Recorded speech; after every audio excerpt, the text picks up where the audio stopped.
नमस्कार दोस्तों, मैं रागिनी मिश्रा आप सभी का स्वागत करती हूँ हमारे न्यू चैनल ग्लोबल अर्थ में।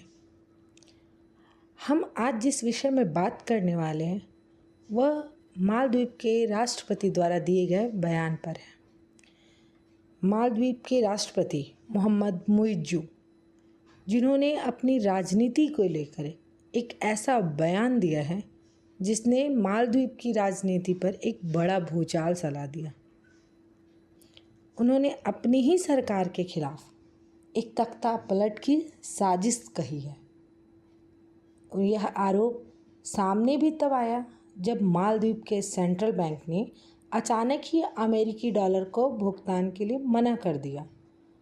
मुइज़्ज़ू ने इस फैसले को साजिश कहा और इसकी जांच के आदेश दे दिया। ये मामला इसलिए भी गंभीर होता जा रहा है क्योंकि बैंक ऑफ मालदीव ने हाल ही में फैसला लिया था कि अब एमबीआर खातों में डॉलर में कोई भी डेबिट कार्ड ट्रांजैक्शन नहीं होगा और ऑनलाइन ट्रांजैक्शन की भी एक सीमा होगी। ऑनलाइन ट्रांजैक्शन की जो क्रेडिट कार्ड की सीमा है वो $100 प्रति माह कर दी गई। हालांकि बाद में बैंक ने ये फैसला वापस ले लिया था, लेकिन यहाँ राष्ट्रपति को यह मानना था कि यह उनकी सरकार को गिराने के लिए की गई साजिश है और यह एक सोची समझी साजिश थी। मुइज़्ज़ू का दावा है कि विपक्ष, खास करके जो मालदीवियन डेमोक्रेटिक पार्टी है MDP, उनके द्वारा की गई यह साजिश थी। इस साजिश में उन सभी का शामिल होना यह माना गया है।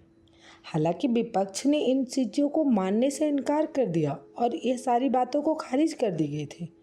यहाँ ध्यान देने वाली बात तो यह है कि मालदीव के राष्ट्रपति ने बैंक ऑफ मालदीव के बोर्ड ऑफ डायरेक्टर्स पर भी उंगली उठाई है, जहाँ कई सदस्य पिछले सरकार के प्रति वफादार बताए जा रहे थे। आखिर मुइज़्ज़ू ऐसा कर क्यों रहे हैं? इस तरह का अंतर्राष्ट्रीय ड्रामा उनके द्वारा क्यों हो रहा है? यह सोचने की बात हो रही है। मालदीव की जो फ़िलहाल ऐसी स्थिति है, वहाँ की जो मौजूदा आर्थिक स्थिति है, वह इस संकट को और भी गहरा कर रही है।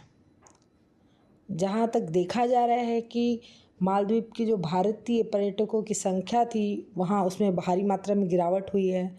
भारत के साथ व्यापारिक बंदरगाहों में रुकावट हुई है और IMF, अंतर्राष्ट्रीय मुद्रा कोष, ने मुइज़्ज़ू के चेतावनी दी है और यह चेतावनी ने मुइज़्ज़ू की सरकार को हिला कर रख दिया।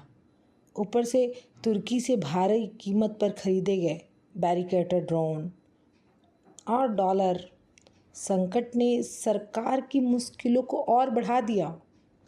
मालदीव के मछुआरे जो पिछले 6 महीने से वेतन ना पाने के कारण अब रोड पर चले आए हैं, वह मुइज़्ज़ू के खिलाफ बयान दे रहे हैं। ऐसे में मुइज़्ज़ू का भारत विरोधी इंडियन आउट अभियान भी फेल होता नजर आ रहा है, क्योंकि भारत सरकार ने हमेशा ही मालदीव की जनता का समर्थन किया है और शायद आगे भी करते रहेंगे। अब सवाल यह है कि मुइज़्ज़ू की जो सरकार है वो IMF से वित्तीय मदद मांगती है, तो क्या चीन के साथ उनके संबंधों पर शर्त लगाई जाएगी? मुइज़्ज़ू के लिए यह संकट बहुत ही गंभीर है और उन्हें इस संकट से निकलने के लिए जल्द ही कुछ मजबूत कदम उठाने होंगे, वरना मालदीव की जनता का विश्वास तो पूरी तरह से खो सकते हैं। मालदीव की जो मौजूदा स्थिति देखने को मिल रही है, इसमें आपका क्या कहना है? क्या मुइज़्ज़ू इस संकट से उबर पाएंगे या उनकी सरकार का यह अंत है? अपनी राय नीचे कमेंट्स में ज़रूर बताएं। हमारे चैनल को लाइक करें, सब्सक्राइब करें। धन्यवाद।